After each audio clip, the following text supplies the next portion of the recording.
Crescent है, जैसे अल्लाह ने जिस तरह का निज़ाम बनाया हुआ है, तो चाँद और सूरज जो है वो ज़मीन जो है वो तीनों अलाइन हो जाते हैं। ऐसी कोई बात नहीं है कि भाई ये जो ये मनहूस चीज़ है, आप बाहर ना निकलें, आप जो ख़राब हो जाएँगे या जिन विन चढ़ जाएगा।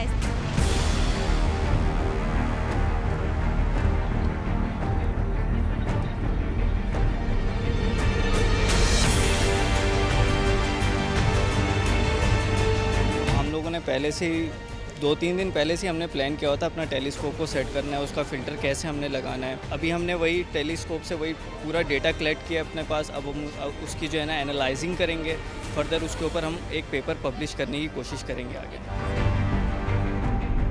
आज का जहाँ तक ताल्लुक़ है तो ये जो सोलर इक्लिप्स है ये पार्शियल सोलर इक्लिप्स है, जिसमें 80% सूरज जो है वो चाँद ने ब्लॉक कर दिया है। सिर्फ 20% जो चाँद जो विजिबल था, तो आपने देखा कि सूरज का जो एक क्रिसेंट के तौर पे नज़र आया था।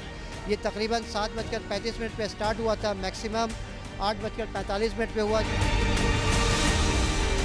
जून 21, 2020 में जो है दोबारा एनुलर सोलर इक्लिप्स जो है वो नज़र आएगा। कराची में तो जुज़वी होगा, लेकिन सक्कर के मुकाम में वो जो फाइज ऑफ रिंग की जो हमने बात की थी वो 2020 में नज़र आएगा।